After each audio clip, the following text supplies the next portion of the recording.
Hey Colts, it's Mrs. Hladun. It is Friday afternoon, I hope, or evening actually. I hope that you had a really great day. I'm here to do a little more reading from The Secret Garden, which is a story written by Frances Hodgson Burnett, sorry. And we've talked about this before, but this story was written a long time ago, over 100 years ago.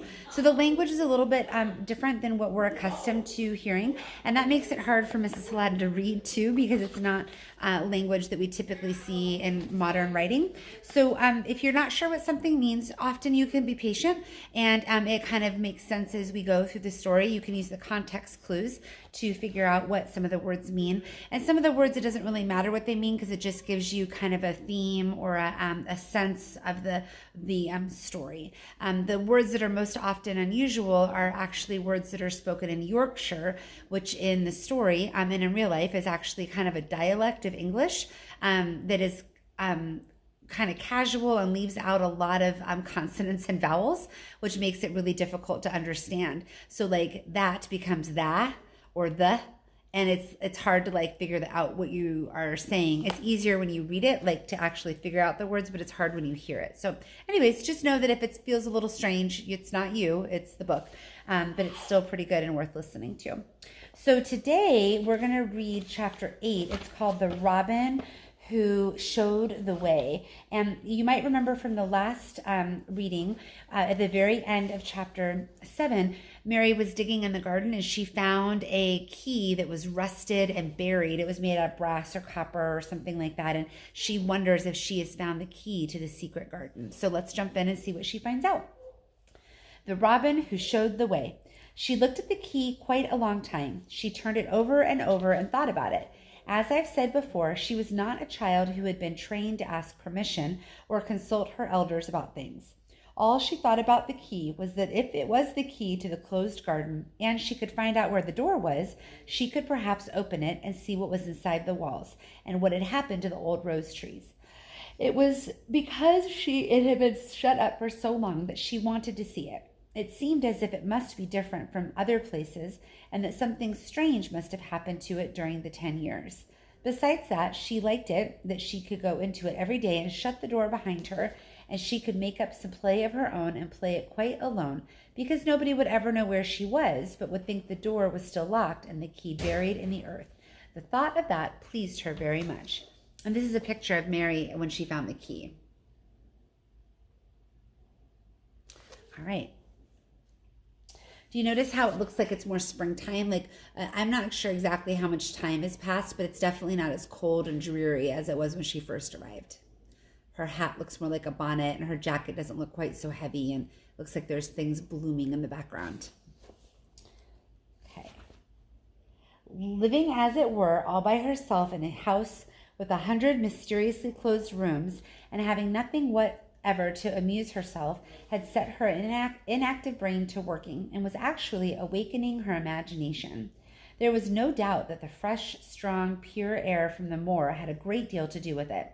Just as it had given her an appetite and fighting with the wind had stirred her blood, so the same things had stirred her mind. In India, she'd always been too hot and languid and weak to care much about anything, but in this place she was beginning to care and to want to do new things. Already she felt less contrary, though she did not know why. She put the key in her pocket and walked up and down her walk. No one but herself ever seemed to come there, so she could walk slowly and look at the wall, or rather at the ivy growing on it. The ivy was the baffling thing. However carefully she looked, she could see nothing but thickly growing, glossy, dark green leaves. She was very much disappointed. Something of her contrariness came back to her as she paced the walk and looked over at the treetops inside. It seemed so silly, she said to herself, to be near it and not be able to get in. She took the key in her pocket when she went back to the house, and she made up her mind that she would always carry it with her when she went out, so that if she ever should find the hidden door, she would be ready. Mrs. Medlock had allowed Martha to sleep all night at the cottage, but she was back at her work in the morning with cheeks redder than ever and in the best of spirits. I got up at 4 o'clock, she said. It was pretty on the moor with the birds getting up and the rabbits scampering about and the sun rising. I didn't walk all the way. A man gave me a ride in his cart, and I did enjoy myself. She was full of stories of the delights of her day out. Her mother had been glad to see her, and they'd got the baking and washing all out of the way. She'd even made each of the children a dough cake with little bits of brown sugar in it. I had 'em all piping hot when they came in from playing on the moor, and the cottage all smelt o' nice, clean, hot bacon, and there was good fire, and they just shouted for joy. Our Dickon, he said our cottage was good enough for a king. In the evening, they'd all sat round the fire, and Martha and her mother had sewed patches on torn clothes and mended stockings, and Martha had told them about the little girl who had come from India and who had waited all her life by what Martha called blacks, until she didn't know how to put on her own stockings. They did like to hear about you, said Martha. They wanted to know all about the blacks and about the ship you came in. I couldn't tell them enough. Mary reflected a little. I'll tell you a great deal more before your next day out, she said, so that you'll have more to talk about. I dare say they'd like to hear about riding on elephants and camels and about the officers going to tiger hunts. My word, cried delighted Martha. It would set 'em clean off their heads. Would they really do that, miss? It would be the same as wild beast show like we heard they had in York once. India is quite different from Yorkshire, Mary said slowly, as she thought the matter over. I never thought of that. Did Dickon and your mother like to hear you talk about me? Why, our Dickon's eyes nearly started out of his head. They got that round, answered Martha. But mother, she was put out about your seeming to be all by yourself like. And she said, hasn't Mr. Craven got no governess for her, not no nurse? And I said, no, he hasn't, though Mrs. Medlock says he will when he thinks of it. But she says he mayn't think of it for 2 or 3 years. I don't want a governess, said Mary sharply. But mother says you ought to be learning your books by this time. You ought to have a woman to look after you. And she says, now, Martha, you just think about how you'd feel yourself in a big place like that, wandering all alone with no mother. You do your best to cheer her up, she says, and I said I would. Mary gave her a long, steady look. You do cheer me up, she said. I like to hear you talk. Presently, Martha went out of the room and came back with something held in her hands under her apron. What is the thing, she said, with a cheerful grin. I brought thee a present. A present? Exclaimed Mistress Mary. How could a cottage full of 14 hungry people give anyone a present? A man was driving across the moor peddling, Martha explained, and he stopped his cart at our door. He had pots and pans and odds and ends, but Mother had no money to buy anything. Just as he was going away, our Elizabeth Ellens cried out, Mother, he hasn't got skipping ropes with red and blue handles. And Mother called out quite suddenly, Hey, stop here, mister. How much are they? And he says, 2.5. And Mother begins fumbling in her pocket. And she says to me, Martha, that's brought thy wages like a good lass, and I got 4 places to put every penny, but I'm just going to take the 2 out of it to buy that child a skipping rope. And she bought one, and here it is. She brought it out from under her apron and exhibited it quite proudly. It was a strong, slender rope with a striped red and blue handle on each end. But Mary Lennox had never seen a skipping rope before. She gazed at it with a mystified expression. What is it for? She asked curiously. For, cried out Martha. Does that mean that they've never skipped roped in India? For they've got elephants and tigers and camels? No wonder most of them's black. That's what it's for. You just watch me. As she ran into the middle of the room and, taking a handle in each hand, began to skip and skip and skip, while Mary turned in her chair to stare at her, and the queer faces in the old portraits seemed to stare at her too, and wonder why on earth this common little cottage had the impudence to be doing this under their very noses. But Martha did not even see them. The interest and curiosity in Mistress Mary's face delighted her, and she went on skipping and counting as she skipped until she had reached 100. I could skip longer than that, she said when she stopped. I've skipped as much as 500 when I was 12, but I wasn't as fat then as I am now, and I was in practice. Mary got up from her chair and began to feel excited herself. It looks nice, she said. Your mother is a kind woman. Do you think I could ever skip like that? You just try it, urged Martha, handing her the skipping rope. You can't skip 100 at first, but if you practice, you'll mount up. That's what Mother said. She said nothing will do her more good than skipping rope. It's the sensiblest toy a child can have. Let her play out in the fresh air skipping, and it'll stretch her legs and arms and give her some strength in them. It was plain that there was not a great deal of strength in Mistress Mary's arms and legs when she first began to skip. She was not very clever at it, but she liked it so much that she did not want to stop. Put on the things and run and skip outdoors, she said, Martha. Mother and I must tell you to keep outdoors as much as you could, even when it rains a bit, so that I wrap up warm. Mary put on her coat and hat and took her skipping rope over her arm. She reached the door to go out and then suddenly thought of something and turned back rather slowly.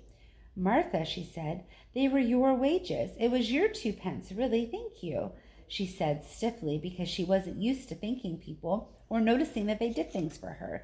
Thank you, she said, and she held out her hand because she didn't know what else to do. Martha gave her hand a clumsy little shake as if she was not accustomed to this sort of thing either.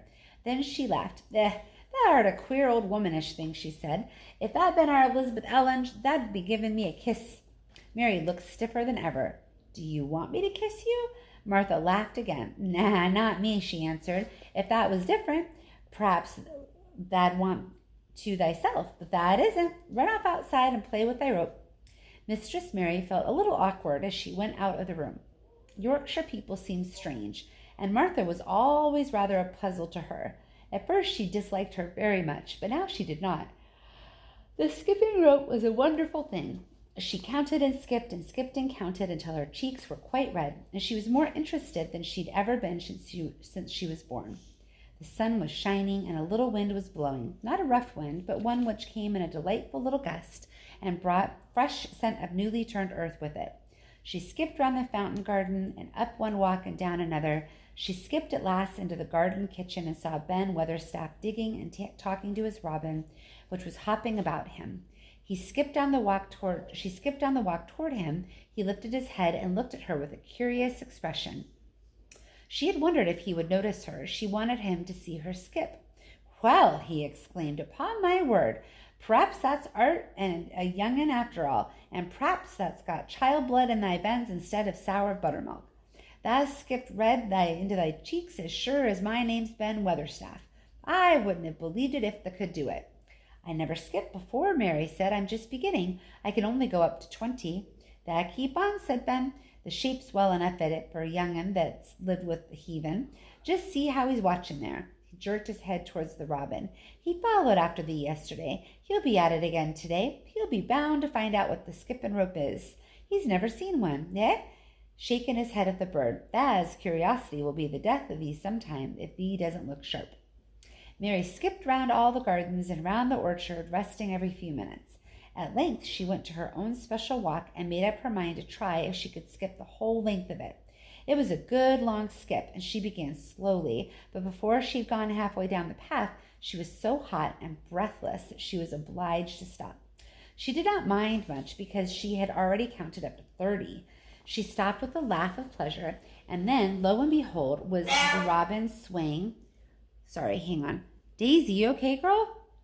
That was my dog. She scratches at herself and yelps, and she sounds like she's dying, but she's not. Okay. And lo and behold was the robin swaying on a long branch of ivy. He had followed her and greeted her with a chirp. As Mary skipped towards him, she felt something heavy in her pocket strike against her at each jump, and when she saw the robin, she laughed again. You showed me where the key was yesterday, she said. You ought to show me the door today, but I don't believe you know. The robin flew from a swinging spray of ivy onto the top of the wall, and he opened his beak and sang a loud, lovely trill, merely to show off.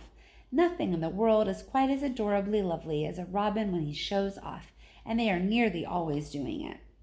Mary Lennox had heard a great deal about magic in her Aya's stories, and she always said that what happened at that moment was magic.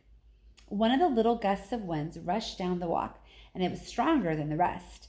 It was strong enough to wave the branches of the trees, and it was more than strong enough to sway the trailing sprays of untrimmed ivy hanging from the walls. Mary had stepped close to the robin, and suddenly the gust of wind swung aside some loose ivy trails, and more suddenly still she jumped toward it and caught it in her hand. This she did because she'd seen something under it, a round knob which had been covered by the leaves hanging over it. It was the knob of a door. She put her hands under the leaves and began to pull and push them aside. Thick as the ivy hung, it nearly all was loose and swinging like a curtain, though some had crept over wood and iron. Mary's heart began to thump, and her hands began to shake a little at her delight and excitement. The robin kept singing and twittering away and tilting his head on one side as if he were as excited as she was. What was this under her hands, which was quite square and made of iron, and which her fingers found a hole in? It was the lock of the door, which had been closed 10 years. And she put her hand in their pocket, drew out the key, and found it fitted the keyhole. She put the key in and turned it. It took 2 hands to do it, but it did turn. And then she took a long breath and looked behind her up the long walk to see if anyone was coming. No one was coming. No one ever did come, it seemed. And she took another long breath because she could not help it. And she held back the swinging curtain of ivy and pushed back the door, which opened slowly, slowly. Then she slipped through it and shut it behind her and stood with her back against it, looking about her and breathing quite fast with excitement and wonder and delight. She was standing inside the secret garden. And here's a picture. Sorry, it's hard for me to see if you can see. Here we go. So here's the secret garden.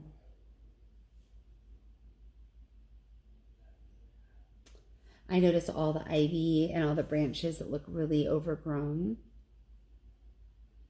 Do you think she's going into the garden, or is she going from the outside into the garden? Or are we looking at her from the inside of the secret garden? What do you think? I can't wait to find out more about what happens. It's a big door too. All right. Well, that's the end of the chapter. And so the next chapter is called The Strangest House. So we'll have to find out more then. All right, friends, thank you for joining me, and I'll see you soon. Take care. Bye.